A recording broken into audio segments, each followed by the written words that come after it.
और जिंदगी तभी मनुष्य का खुशहाल रहेगा। दो ही चीज पर कंट्रोल करना है अभी कल युग में, ज्यादा चीज पर नहीं। जी लोग पूजा के लिए पंचामृत मिला कि और ये महाराज जी क्या बन गया आज? ये अभी वैकुंठ की सिद्ध कर रहे, सिद्ध हो गई, महाप्रसाद सिद्ध हो। छलके क्या मैं ज़्यादा है।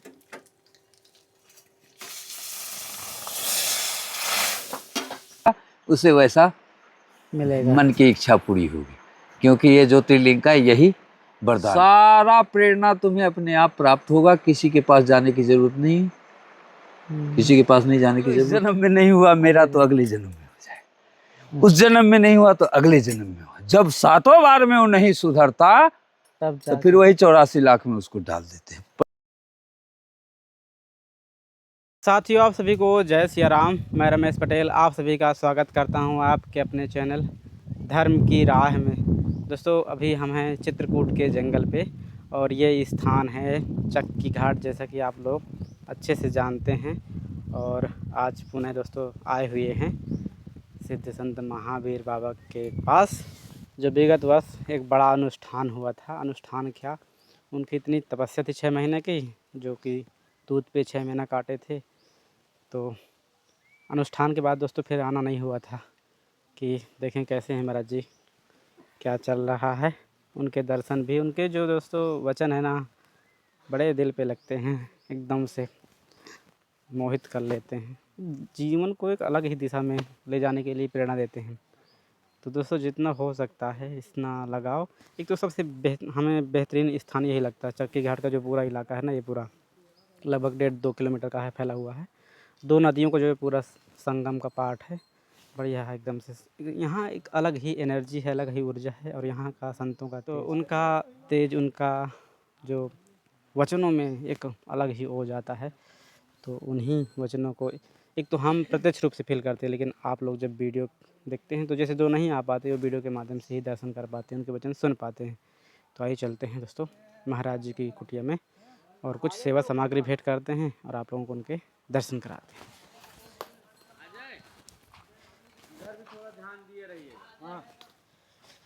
तो दोस्तों बाइक हमारी महाराज जी कुटिया के सामने ही है, वहाँ सभी गाड़ियाँ आ जाती हैं और रास्ता भी ठीक ठाक है। महाराज जी ये बोरी है नीचे वाली, अंदर कहाँ पे रखेंगे? अंदर, ठीक है, इसको रख देते हैं अंदर। तो दोस्तों ये महाराज जी के लिए आटे की सेवा थी।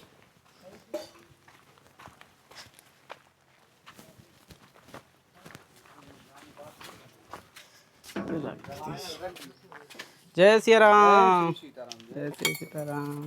दोस्तों अभी हम महाराज जी की कुटिया में, और आइए आप लोगों को यहाँ का परिवेश दिखाते हैं। और दोस्तों यहाँ पे 7 दिन की भागवत कथा भी बैठी हुई है, एक छोटी सी, तो उसके भी दोस्तों निमित्त हैं, वो भी महाराज जी के सानिध्य में हो रही है। तो उसका भी कार्य कैसे चल रहा है वो भी देखने आए हैं। और 15 तारीख का इसका समापन होगा।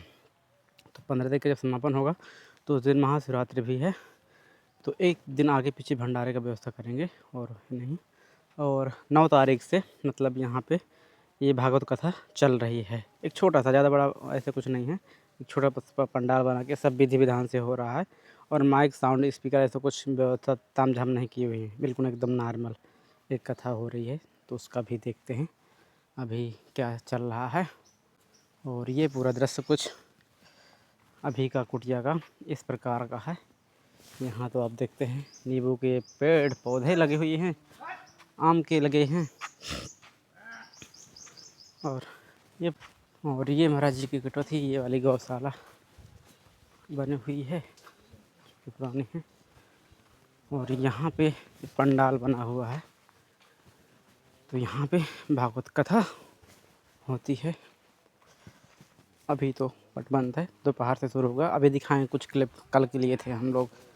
और यहाँ पे दोस्तों मेन पूजा होती है। ये दोस्तों बट वृक्ष के नीचे ये मौनी महाराज जी की कुटिया है। तो आइए। जय सिया राम पंडित जी। जय श्री राम, जय श्री राम। पूजा हो रही है जी, पूजा हो रही है। तो दोस्तों पूजा हो चुकी और भागवत जी का पाठ करने जा रहे हैं। अच्छा अच्छा जी जी। कृष्णाय तो दोस्तों यहाँ पे पंडित जी हरे परमात्मने पूरी चौकी बनाकर विधि विधान से पूजा करते हैं गोविंदाय नमो नमः। और यहाँ पे चौकी बनी हुई है। देवकी परमानंदम कृष्णं वंदे जगद्गुरुम्। ओम श्रीमद्भागवत स्तोत्र मंत्र सुनार ऋषि वेति छंदा श्री कृष्णा परमात्मा देवता ब्रह्म बीजम भक्ति शक्ति ज्ञान वैराग्य की तापत्रय विनाशाय श्री कृष्णाय वयं नमः।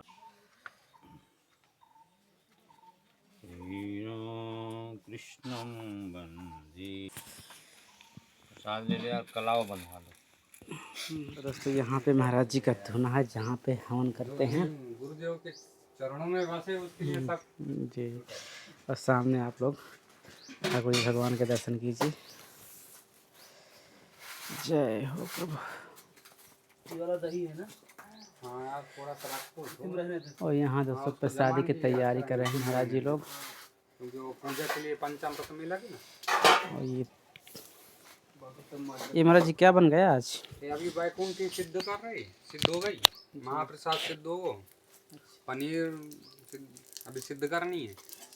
ये वैकुंठी अर्थात आपके भाषा में दाल जी महाराज जी।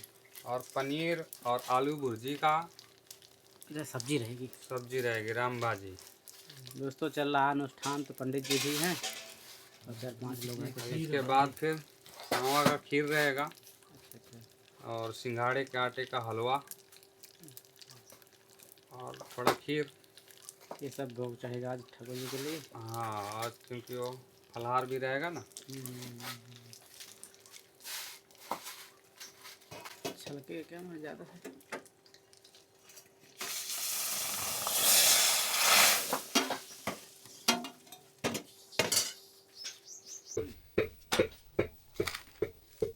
हो गया 5 मिनट लगे देख लो।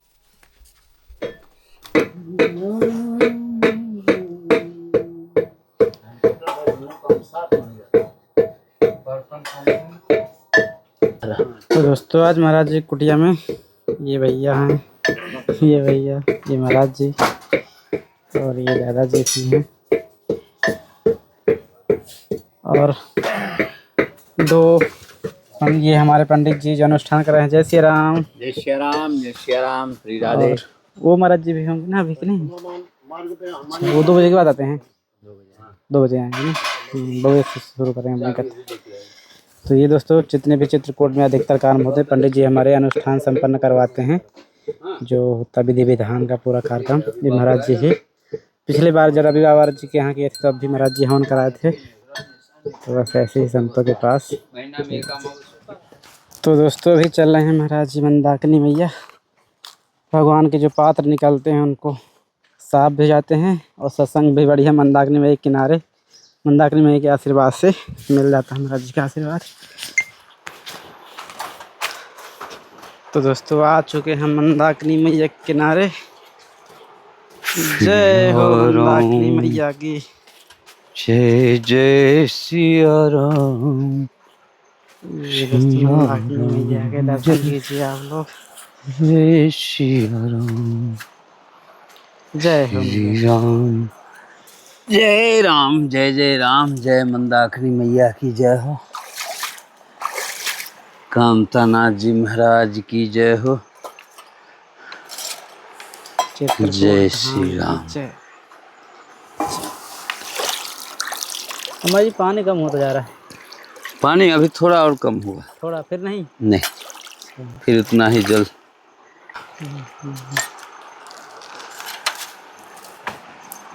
अभी थोड़े हमारे मंदाकिनी मैया सूखेगी। हाँ ये तो है। अभी नहीं सूखेगी। लाखों लाख बरिस की पैसनी बह रही है। हम लोगों का घाट तो इतना सुंदर भगवान जी दिए, अचानक होता है। इसमें कोई समय निर्धारित नहीं किया जाता है। समय निर्धारित करने वाला में बहुत बखेरा होता है। बड़ी सितम आता है, तब जाके कहीं कोई राम कथा कर ले तो कर ले। अचानक जो होता है वही असली कथा है। क्योंकि न बिना विचारे जो करे सो पाछे पछताए, काम बिगाड़े आप ना जग में हो हंसाए। नहीं, भगवान का काम तो बिना सोचे होता है। जी महाराज जी। मैं भी बहुत खुशी से और बहुत मन से उनकी विधिवत कार्यक्रम करा रहा हूँ। फिर उसके बाद 15 तारीख को शिवरात्रि है। उस दिन पारेश्वर महादेव को ज्योतिर्लिंग बना के और उनकी स्थापना कर रहा हूँ। 24 घंटे कीर्तन होगा और 15 तारीख 16 तारीख 2 दिन भंडारा होगा। 15 को भी रहेगा, 16 को भी रहेगा। हाँ, 15 को फलहार का रहेगा शिवरात्रि दिन जी और 16 को आहार का रहेगा। महाराज जी, जो आज जैसे पारस मणि आप बता रहे हैं, इसको बनाना बड़ा कठिन होता है। बहुत कठिन। अब उनकी कृपा होगी तभी जम सकता है, नहीं कृपा होगी तो कितना भी केमिकल मिला लो कभी जमेगा नहीं, या जमेगा नहीं तो पारस ज्योतिर्लिंग बनेगा नहीं। अच्छा। वो भी हाँ। स्थिति के अनुकूल मैंने ट्राई करके देखा। अच्छा। तो जब हमारे भगत के हाथ से जम गए हैं तो हमारे कुटिया में आने के बाद क्यों हाँ हाँ हाँ। जम ही जाएंगे। जम जाएंगे तो मैं उनका स्थापना कर दूंगा। जैसे नित्य भगवान की पूजा होती है हनुमान जी की, वैसे उनका भी होगा। तो कुछ न कुछ तो प्रभाव हमारे भगत पर पड़ेगा। जी। अपने लिए तो मैं नहीं कर रहा हूँ, हमारा तो दिमाग खा चुका है झूठ बोल बोल करके भगत। ये मेरी तपस्या है। जो वो चीज़ हमें प्राप्त हुआ, अब मैं उसके लिए खिलौना बना के रख देता हूँ। जिसको खेलना है खेलते रहे, जो जैसा भाव से आएगा उसे वैसा मिलेगा, मन की इच्छा पूरी होगी। क्योंकि ये ज्योतिर्लिंग का यही वरदान है। अभी कलयुग लाखों 2 लाख जगह जाओगे तो कहीं एक आध जगह पारा का ज्योतिर्लिंग मिलेगा, नहीं तो बहुत असंभव चीज़ है। पहली बात तो जो ओरिजिनल मिलता नहीं, ओरिजिनल मिला तो अगर उनकी इच्छा नहीं तो जमेगा नहीं। मतलब ऐसे कैसे जैसे कोई बनाता हो, कोई ऐसा कुछ ऐसा नहीं, ये बाजार का सौदा नहीं जो कोई बना के बेच ले। पूरे हिंदुस्तान में तो ऑनलाइन पर पता कर लो। अच्छा। नहीं, यही चीज़ तो नहीं बिकता, भगवान नहीं बिकते ना। तो जिसके पास भाव होता है, जिसके पास उनको जाना होता है, वहाँ जम जाते हैं, नहीं तो बड़ी मुश्किल, बहुत तो मुश्किल। दोस्तों ये पारस मणि महाराज जी प्रयास कर रहे हैं और उसका सब पूरा सामान आ गया महाराज जी, बस उसका काम सब आ गया। बस आज जमने के लिए उसको रख देंगे, कल जम जाएंगे, कल बन जाएंगे, ज्योतिर्लिंग तैयार हो जाएगी। अब फिर दोस्तों 15 फरवरी को उनका हाँ, स्थापना कर दूंगा। अब दूसरे बार दर्शन होंगे 15 फरवरी को भी आपको दर्शन कराएंगे। हम अपने सब भक्तों को 15 फरवरी को स्थापना करने के बाद जो आ जाएगा वो तो साथ साथ दर्शन करेगा, कुछ लेके जाएगा। जो नहीं आएगा तो दूर से ही अपना दर्शन कर लेगा। जी। फिर कभी मौका लगे तो फिर जरूर हम। हाँ, लेकिन ये जो पारेश्वर महादेव का स्थापना कर रहा हूँ, ये तो मैं अपने भक्तों के लिए कर रहा हूँ। अच्छा। जो भी आएगा दर्शन मात्र से उसकी इच्छा की पूर्ति होगी। इसका ऐसा प्रभाव है, दर्शन मात्र से। जी। हाँ, बहुत अच्छा हमारा अनुष्ठान का अभी तक चल रहा है। 2 महीना हो गया। खूब सुंदर इसका प्रभाव दिख रहा है। जी हाँ, अभी तो कोई कमी नहीं दिख रही। नहीं, कमी कभी नहीं था, आज भी नहीं है। हाँ। लेकिन पहले से ज्यादा हमारा हर काम में भगवान की कृपा दिख रही है। जो संयोग मर्जी बन जाता है अचानक, वो बड़ा अद्भुत है, बहुत अद्भुत है। जी। ये चीज तो उसी को प्राप्त होता है जो उसी में लगा रहता है। बाकी कोई दौलत से पैसा से खरीद करके कोई चाहे जी कि मैं ऐसा कर लूँ, मुश्किल। क्योंकि मैंने महाराज जी कोई काम के लिए हम महीनों पहले प्लान करते हैं कि ऐसा करेंगे वैसा करेंगे। अब बताइए एक सब तैयार होकर आया। सब 1 महीना के अंदर में साक्षात राम जी आ ही गए थे। जंगल में भी सबसे पहले राम जी का प्राण प्रतिष्ठा मैं ही किया। हनुमान जी का तो 3-4 मूर्ति है पूरे जंगल में। जी। सबसे पहले ठाकुर जी की प्रतिष्ठा मैं ही किया जंगल में। हाँ, जंगल में पूरे 50 कुटिया के अंदर। ये चीज सभी यादगार है मेरी जीवन। हनुमान जी का भी किए। ये महाराज जी जो पारस मणि है, इसका भी आपके लिए पहला हो जाएगा पूरे जंगल में। शायद ऐसा। अरे जंगल में ही नहीं, पूरे चित्रकूट में किसी के पास नहीं है पारा का पारस मणि। बताइए, ये देखिए किसी के पास नहीं है। अगर किसी के पास है तो हमें बता। ये भी एक विशेष कृपा हो जाएगी। यही तो कृपा है हमारे अनुष्ठान की। यही तो कृपा हो रही है। अब तुम परेशान मत हो, तुमको किसी को वरदान देने की जरूरत, आशीर्वाद नहीं है। मैं बैठ गया, जिसकी जैसी भावना देखूंगा वैसा मैं उसको कर दूंगा। तुम्हारा माथा अब नहीं नोचेगा कोई। हाँ, सही कह। इसीलिए मैं भगवान भोले बाबा तो हृदय की बात जानते हैं। जैसा मेरे हृदय में था वैसा हमको करीब करीब अब कुछ बचा नहीं भक्ति मार्ग में पाने का। बहुत जल्दी हमें भगवान ने सब कुछ दे दिया। और खुश भी रहता हूँ, स्वस्थ भी रहता हूँ, और 2-4 मूर्ति का नित्य भोजन प्रसाद, गौ माता की सेवा हैं, ये सब हमारा खूब सुंदर अब चल रहे हैं। तब तक हमें भोलेनाथ सब मनोरथ पूरा कर देंगे। हमारी तो कोई मनोरथ भी नहीं है, मैं तो दुनिया की मनोरथ को अपना मनोरथ समझता हूँ। वो खुश रहे तो मैं खुश हूँ। महाराज जी, लोग जो थोड़ा नहीं आ पाते, वो मानसिक रूप से थोड़ा सा विचलित रहते हैं, तो उनके लिए महाराज जी क्या थोड़ा सा कुछ विशेष उपाय बता दीजिए कुछ। मानसिक रूप से विचलित हो या शारीरिक रूप से विचलित हो या आर्थिक रूप से विचलित हो, जी। विचलता का एक ही समस्या है, जब तक वो राम नाम अपने जुबान पर नहीं लाएगा तो विचलता, चिंता, दुख, कोई तरह का जो है सो दोष, कोई तरह का ग्रह, जैसा भी जिसके पास हो, ये सब विधियां जो है सो सब राम नाम पर ही आधारित है। अच्छा। उनको जपने से कैसा भी स्थिति शरीर का खत्म हो जाता है, उसे डॉक्टर की जरूरत नहीं पड़ती है। जी, इसकी विशेष कोई विधि विधान? कोई विधि विधान नहीं, खाली नाम जाप अपने से करो, अपने पाओ, किसी को बांटो मत। कैसे मर्जी करना है? हैं? कैसे करना है? कोई एक बाणी हो, एक स्वर हो? पहले करने से पहले तो हमें ये जानकारी होना चाहिए जो उनकी दिनचर्या क्या है, तो बताऊं। अच्छा। अगर वो 8 बजे उठने वाले हैं तो उनके बस की नहीं। अच्छा अच्छा। न ग्रह छोड़ेगा, न दोष छोड़ेगा, और न किया हुआ कर्म का फल बटेगा, वो तो भोगना ही पड़ेगा। दिनचर्या नहीं बदलेगा, कोई अपने पुरानी स्वभाव नहीं बदलेगा, तो ये चीज प्राप्त नहीं होना है, असंभव, झूठे के भ्रम में है। पहले अपनी मन की जो भी पिछली बातें हैं वो सबको भूल जाए, अच्छा। सबको भूल जाए। जी जी। आज तक जब तुम्हें वो सब बातों के लेकर के कभी लाभ नहीं हुआ, हाँ। तो उसको हटा दो ना, है? जी जी जी। जैसे वो हटेगा वैसे तेरे दिल में नई बातें आ जाएंगी, अच्छी बातें आ जाएंगी, जिसकी तुमको चाहत है। बिना हटाए नहीं आ सकता। हाँ, जब पुरानी बातों को लेकर हाँ। के आपको कोई फायदा नहीं हुआ तो अब नया कुछ अपना कर नया देख लो। जीवन में आदमी को परिवर्तन करना चाहिए समय के अनुसार। हर व्यक्ति को समय के अनुसार परिवर्तनशील होना चाहिए। जैसे मौसम की परिवर्तन हो जाती है, जाड़ा है, गर्मी है, बरसात है, नहीं, सबका आनंद है अपना, सब समय से आता है। जी जी। उसी तरह से मनुष्य जब जिस स्थिति में रहे उस हिसाब से, अगर उसे भक्ति अच्छा लगता है, संत अच्छा लगते हैं, उनकी वाणी अच्छी लगती है, तो कम से कम कहने के बाद ऐसा करके तो देखो। घर में मत आओ ना मेरे पास, घर ही में प्रयोग करके देखो ना। कुछ छुपा के थोड़ी बोल रहे हैं, जो तुम करोगे तो फिर तुमको पूछना पड़ेगा।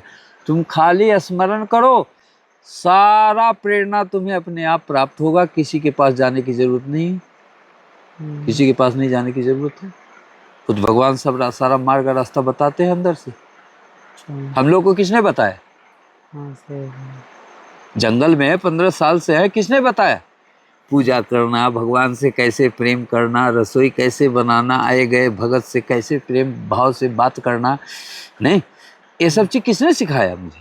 मैं तो बहुत क्रोधी था जब साधु नहीं था तो। जी जी। हाँ, एक पल के लिए भी किसी का सहन नहीं करता था। हाँ, बताएं। शरीर में बल था, मार बैठते थे, मारपीट करते थे, किसी का अनलीगल बातें बर्दाश्त नहीं होती थी। तो जब तक बल रहा तब तक मेरी चल गई, और जब बलहीन बनना था तो ठाकुर जी अपने पास ले आए, तो वो चीज़ हम हटा दिए। हमके इससे कोई लाभ नहीं है, इसको हटाओ। अब जितने नए चीज़ मिलते हैं ना, इसको ग्रहण करो। तो मैं ग्रहण किया, तो आज 15 साल यहाँ धरती पर रहा, तो मुझे अब कोई चीज़ नहीं बचा जो कि मुझे ज़रूरत है, अब मुझे भगवान से मांगना पड़े। ऐसी मेरा हृदय, ऐसा मेरा मनोपोली, ऐसा मेरा संस्कार बन चुका है। और मैं अपने मार्ग को कदापि अपने जीते जी इस जन्म में तो नहीं छोड़ूंगा, नहीं बदलूंगा, क्योंकि यही सबसे अच्छा मार्ग है। इससे सुंदर कोई मार्ग नहीं। एक भक्त के लिए जो गृहस्थ में, उसकी दिनचर्या कैसी होनी चाहिए? जैसे आप बताया कि अगर दिनचर्या सही है तो कैसी दिनचर्या होनी चाहिए? एक गृहस्थ की दिनचर्या ऐसी होनी चाहिए, जो अगर मनुष्य है, वो मानव है, की दिनचर्या ऐसी होनी चाहिए, क्योंकि उसके पास में 100 काम रोज होते हैं, चाहे गरीब हो या अमीर हो। दिन भर में 100 कार्य रोज होते हैं, नाना प्रकार के कार्य। कहावत में है, गृह काल नाना जंजाल।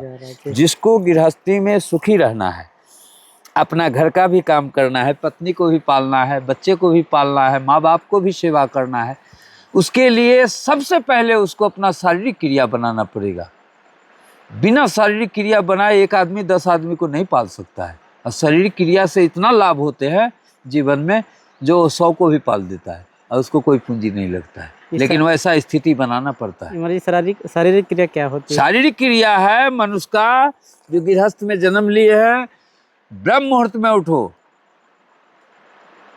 पहले उठना, जागना, सोने का नियम बनाओ। अच्छा। अगर उठने बैठने सोने का नियम तेरा नहीं है तो गृहस्थी में कभी भजन नहीं होगा। फिर सूर्योदय के बाद तुम्हें कोई भजन नहीं करने देगा। हाँ। अगर बाप बन के बैठे हो तो, हाँ। बांझ बन के बैठे हो तो भी तुमसे नहीं होगा, क्योंकि तुम्हारी पिछली बातें, सारी जीवन की चर्चा तेरे दिमाग में इतनी गूंजती रहेगी कि तुम कभी आगे की ओर सोचोगे ही नहीं। उसकी जिंदगी ऐसे चली जाती है। संगत सोसाइटी भी अच्छी नहीं है, गांव समाज की एक दूसरे को अच्छा नहीं देखना चाहते। तो कैसे हमारा समाज, घर, परिवार आगे बढ़ेगा बताओ? दूर की तो बात खत्म कर दो, भाई भाई में प्रेम नहीं रहता तो दूसरे को प्रेम कहाँ से मिलेगा? प्रेम का शब्द का उच्चारण ही नहीं जानता दुनिया के भक्त। प्रेम क्या होता है वो तो समझता है एक दूसरे से शारीरिक प्रेम करके ही उसी को प्रेम कहते हैं। ऐसा नहीं है। प्रेम नाम एक भगवान का है और किसी का नाम नहीं है प्रेम। और जो उनके नाम से मतलब रखता है वही जान पाएगा जो प्रेम किसको कहते हैं। दुनिया तो प्यार करता है, आज किया कल छोड़ दिया, कोई बात नहीं, अब कल दूसरे से कर लेंगे। प्रेम वो शब्द है जो इसमें धोखा नहीं हो सकता। टाइम तो लगता है लेकिन धोखा नहीं हो सकता। हाँ तो सार नहीं हो सकता अपने जीवन में। आज नहीं हुआ तो कल हो जाएगा। गृहस्थी अगर ब्रह्म मुहूर्त में नहीं उठेंगे तो उनके बस की बात नहीं है। चाहे जितना भगवान भगवान कर ले, उनसे भजन नहीं होना है। ब्रह्म मुहूर्त में उठेगा तो हजारों घर में एक ही घर वैसा दिखेगा जहां पर कि भजन होता है।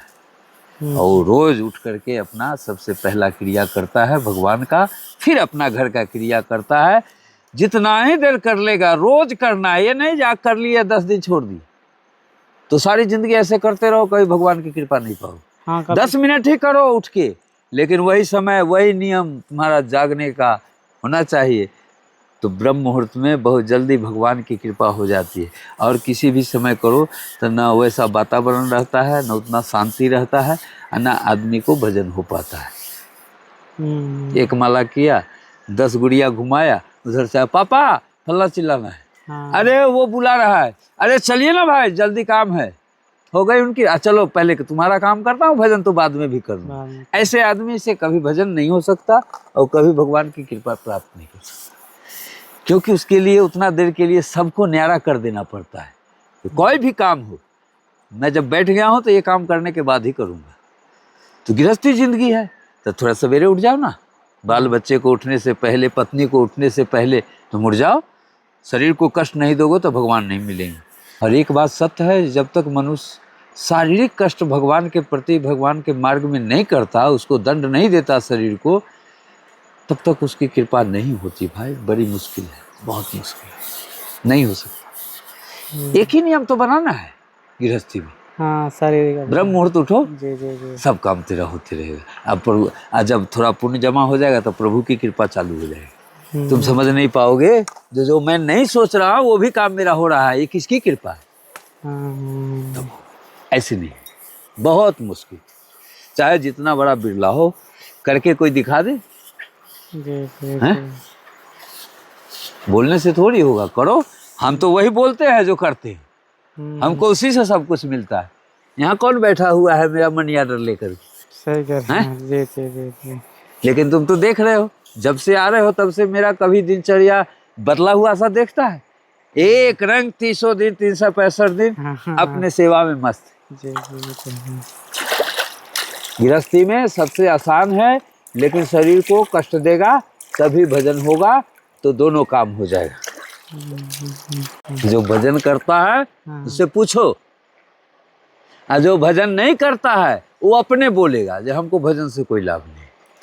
और जो भजन करता है उससे पूछो ये भजन से क्या होता है, कैसे किया जाता है, किस स्थिति में भजन किया जाता है, इसको भी तो उसे जानकारी लेना चाहिए। आजकल के तो भगत ऐसे हैं जो दीक्षा ले लेते हैं, कंठी पहन लेते हैं, उनको गुरु का नाम मालूम नहीं है, गुरु की आश्रम मालूम नहीं है, और 5 साल तक वो जाएंगे नहीं, कहेंगे अब तो दीक्षा ले लिया, अब तो हमको कहीं जाने की ज़रूरत नहीं है। साल भर के बाद पूछो तो उनको गुरु मंत्र याद नहीं है, वो भी कहेगा जी कि मैं भजन करता हूँ। हाँ, ऐसे हमारे देश में बहुत लोग हैं। फिर बोलेंगे लाभ नहीं हो रहा। हाँ, ऐसा थोड़ी होता है, ऐसा नहीं। दोस्तों ये हम ही लोगों को आए जंगल में तो कुछ नहीं था, कभी परेशान नहीं हुए। जो हमारे पास सोने की जगह नहीं है, बैठने की जगह नहीं है, खाने के लिए अन्न नहीं है, मैं कैसे रहूँगा, कभी नहीं चिंता हुआ, कभी नहीं हुआ। हिम्मत बांध के रहे, जो आज नहीं है तो कल तो होगा, आज आधा पेट मिल रहा है तो कल तो भर पेट मिलेगा। ये भगवान की सेवा है, किसी मनुष्य की नहीं जो कोई आके हमसे छीन लेगा। हम करते रहेंगे तो हमें थोड़ा बहुत मिलता रहेगा। हाँ, पहले मैं जो बताए थे आपके बरगद के पेड़ के नीचे हम हाँ जी, महीनों बिताए हैं। साक्षात जिसने भी देखा है आज से 14 साल 15 साल पहले वो बताएगा जहाँ ये लोग की जिंदगी दिनचर्या कैसी रहती थी। लेकिन फिर भी कभी किसी गांव में नहीं गए भिक्षा मांगने। यहाँ आज हमारे पास कुटिया में राशन नहीं है, दे दो भिक्षा 4 घर, नहीं गए। हम 4 घर को रोज दे सकते हैं, हमको कोई देने वाला नहीं है। अब तो जी गांव खिला देते हैं आप। खिलाएंगे नहीं, हमको ठाकुर जी देते हैं तो मैं कोई घर परिवार थोड़ी पाल रहा हूँ जो उसको बचा के रखूंगा, बैंक में रखूंगा। ना मेरे बैंक में कुछ रहता, ना मेरे झोली में कुछ रहता है। लाखों लाख आते हैं, लाखों लाख चले जाते हैं। यहाँ से आया, यहाँ से चला गया, तो तभी मेरा वृद्धि हो रहा है, क्योंकि मैं उसके बस में नहीं हूँ, उस पर माया नहीं दिखाता। चाहे नया नोट हो चाहे पुराना हो, लक्ष्मी है, आई है मेरे पास, इसको सदुपयोग में लगा दो। जो दिया है उसका भी भला होगा, हमारा तो भला होगा ही, क्योंकि मुझे उससे कोई एलर्जी नहीं है, कोई मतलब नहीं है उससे। आता है भगवान देखते हैं जो इसके पास इतना खर्चा है, रोज का खर्चा है, तो भेजती रहती है। और जिंदगी तभी मनुष्य का खुशहाल रहेगा। 2 ही चीज पर कंट्रोल करना है अभी कल युग में, ज़्यादा चीज पर नहीं। जिस घर में शराब नहीं कोई पिएगा, जिस घर में मांस मच्छी कोई नहीं खाएगा, जिस घर में किसी पराये औरत को और माने बिटिया के साथ मजाक नहीं करेगा, वो 10 मिनट भजन करेगा तो उसको भक्ति आ जाएगा। दूसरा कोई उपाय नहीं। खान पान से आदमी का व्यवहार बनता है, और शरीर का संचालन किससे होता है? भोजन से ही तो होता है। जी जी जी। जब वही मेरा रात दिन उल्टा सीधा चल रहा है और तुम शांति खोज रहे हो, तो खोपड़ी तो अलग जाएगी, प्रेम खोज रहे हो, तो भाई जैसा भोजन करोगे वैसा ही तो तेरा वाणी होगी, वैसा ही तेरा चरित्र होगा, वैसा ही तेरा खून बनेगा। तो कहाँ से तुम अच्छे काम कर लोगे? नहीं होगा, इम्पॉसिबल, मुश्किल, कभी नहीं हो। तुम ही सोच के देखो ना, कितने % अभी हमारे भारत में घर बचा है जिसके घर में मांस मच्छी और मदिरा नहीं प्रवेश कर गया। और वहाँ प्रवेश करने के बाद जब परेशान होता है तो फिर सद्मार्ग खोजता है। मिल जाएगा सद्मार्ग, लेकिन उसको हटाओ। हाँ, जब दूसरे घर में बैठा है तो कहाँ से आएगा दूसरा? उसको हटा दो, सद्मार्ग मिल जाएगा। नहीं हटाओगे तो उसके सामने तो कोई काल में भी भक्ति और भजन नहीं हो सकता, और प्रेम भी उस परिवार में नहीं हो सकता। ये भोजन सबसे उत्तम चीज है मनुष्य के जीवन में, वो प्राण है भोजन। हम ही 6 महीना दूध पी के रहे, अन्न छोड़ दिए, 50 साल तो अन्न खाए ही, छोड़ दिए। तो राम जी की कृपा से कैसा लगता था हमें? हाँ। ऐसा लगता था कि मेरे शरीर में कोई वजन ही नहीं है, हल्का एकदम हो गया, एकदम हल्का, दिमाग भी हल्का। फिर भी अब देखिए क्रोध नहीं आया 6 महीना के अंदर। हाँ, अब देखिए ये एकदम सात्विक आहार है। हाँ। लेकिन फिर भी देखिए कितना प्रभाव पड़ गया, बहुत प्रभाव पड़ा। और जो लोग उस तरह खान पान करते तो उनका देखिए क्या स्थिति रहती होगी दिमागी रूप से। लोग ज़्यादा भ्रम में न रहे, ज़्यादा विचलित न रहे, अपनी कमी को हटा दे, अच्छाइयाँ आ जाएगी। उसी दिन से उसका नया सवेरा होगा। और ये जो चाहेगा कि मैं सब कुछ करते रहूं और भगवान की भी भजन कर लूं, तो नहीं, मुश्किल है। सुंदर कोई भगवान का मार्ग नहीं है, इतना आसान कलयुग ऐसा कोई भक्ति नहीं है किसी युग में। और कलयुग इतना तो हम ये देख रहे हैं जो राक्षस भी किसी युग में नहीं है। महाराज जी सबको मानसिक रूप से उनका आशीर्वाद उनको मिल जाए अपना यहीं पे मंदाकिनी में। जय जय कामतानाथ जी महाराज की। मैंने जो भी बोला है भक्त भगवान, आप इस पर निर्णय लीजिएगा और ऐसा करके देखिएगा, आपके जीवन में नई सवेरा आ जाएगी। दूसरा और कोई कमी नहीं है मनुष्य में, कोई कमी नहीं है जो भगवान उसके घर में न जा सके। हमारा जैसा अपना भाव और भावना है, इस हिसाब से मैंने बता दिया। आगे जैसा करोगे वैसा पाओ। लेकिन भगवान की सेवा करने के लिए, भगवान की भक्ति करने के लिए, संतों की संगति करने के लिए तुम्हें यह 3 चीज तो त्यागना ही पड़ेगा, तभी तुम इस मार्ग में तुम्हारा एडमिशन हो सकता है। चाहे घर में रहो, चाहे जंगल में रहो, चाहे रोड पर रहो, उससे मतलब नहीं है। हमारे राम भक्त कहीं भी बैठ जाते हैं, उनका नाम का स्मरण होता है तो भूखा नहीं रहता, नंगा नहीं रहता और किसी से भीख नहीं मांगता। सिर्फ अपनी आचरण सुधार लेना है, चरित्र सुधार लेना है, भोजन आहार सुधार लेना है। हर माँ बेटी को अपना माँ बेटी समझो तो समझ लेना कि मैं भजन भी नहीं कर रहा हूँ फिर भी तू पुण्य कर रहा है। बोलो कामतानाथ जी महाराज की जय। अच्छे चरित्र, अच्छे भोजन, अच्छे पानी, अच्छे वाणी, अच्छे दिनचर्या, इसमें न भगवान की दोष है न संत तुम्हें करा सकता।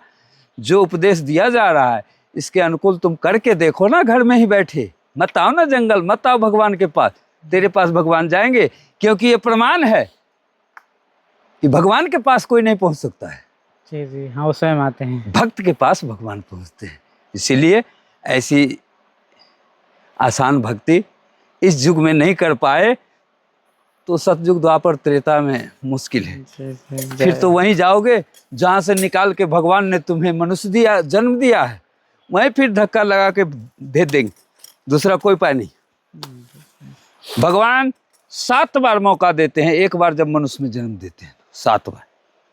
7 बार मनुष्य जन्म देंगे, 7 बार देते हैं उसको सद्बुद्धि या मनुष्य में जन्म, कि चलो इस जन्म में नहीं हुआ मेरा तो अगले जन्म में हो जाए, उस जन्म में नहीं हुआ तो अगले जन्म में हो। जब 7 बार में वो नहीं सुधरता तब तो फिर वही 84 लाख में उसको डाल देते हैं। पड़े रहो अब 84 लाख बरिस तक, 1-2 साल के लिए और 100 साल के लिए जन्म मिलता है। अब तुम चले जाओ, अब तुम्हारा कोई इलाज नहीं है।